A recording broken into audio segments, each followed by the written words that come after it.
Hi, I'm Sheila Wray Gregoire, and I'm the one who does these girl talks all over North America. I know that your church has been asked to host one, and I want to talk to you about why I'm passionate about girl talk and what I think that it can do for your congregation. First of all, a couple of things about me to put you at ease.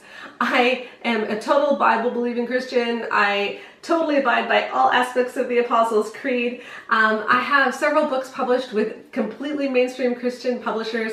My main flagship book is The Good Girl's Guide to Great Sex, which is with Zondervan. I've also written 9 Thoughts That Can Change Your Marriage, which is with Waterbrook. I've also been a guest on Focus on the Family Radio several times, on Family Life Today Radio. I speak for Family Life Canada, and I'm not some weirdo that's out there doctrinally. I really do believe in the Bible, and what I teach is always based on the Bible. And what I'm sharing about sex is very biblical too. Here's the problem. As you know, marriages are in trouble in our pews. Often couples have these great issues, but they don't actually go to get help until the marriage is totally crumbling.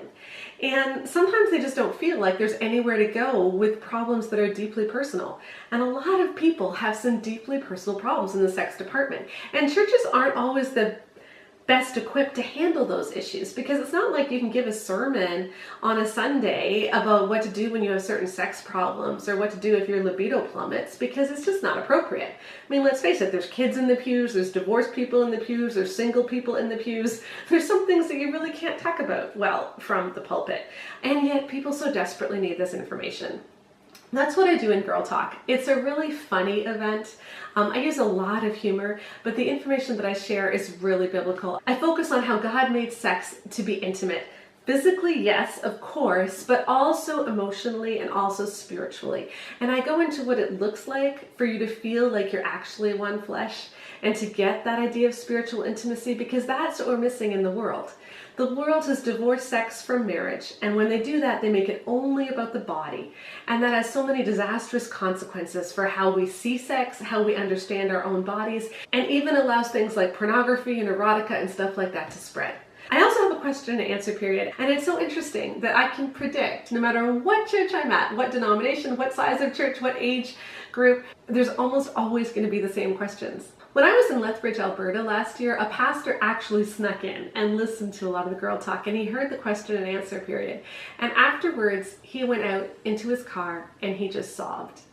I talked to him afterwards, and he said to me that he had just had no idea that the women in his congregation were dealing with these kinds of issues. Stuff about pornography, stuff about abuse, stuff about physical problems in sex, feeling like you aren't loved anymore, husbands telling you that you're ugly, all of that kind of thing. And we need a place where women can find healing and can ask those questions. And we also need a place where women can hear that libido is a good thing and that sex is a good thing and you shouldn't feel ashamed about it, and that God does want us to be having frequent and fun sex in our marriages. But there's another issue too. I did an event in Wilmar, Minnesota, where the church decided that they were going to use this as one of their main outreaches for the year. So instead of having a big Christmas banquet where they would invite their neighbors, they decided to really get out into the community and invite people to this girl talk. They usually had about 150 people out for each of their women's ministry events, but for girl talk they had 450. And that's because, seriously, this is such an easy sell. You can tell your neighbors, hey, do you want to come to a sex talk at church? It's really funny and it'll be really good.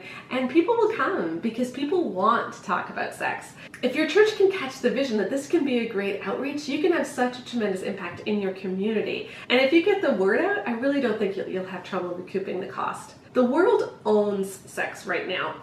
It's our culture which defines what great sex is and which tells people what their sex lives should be like.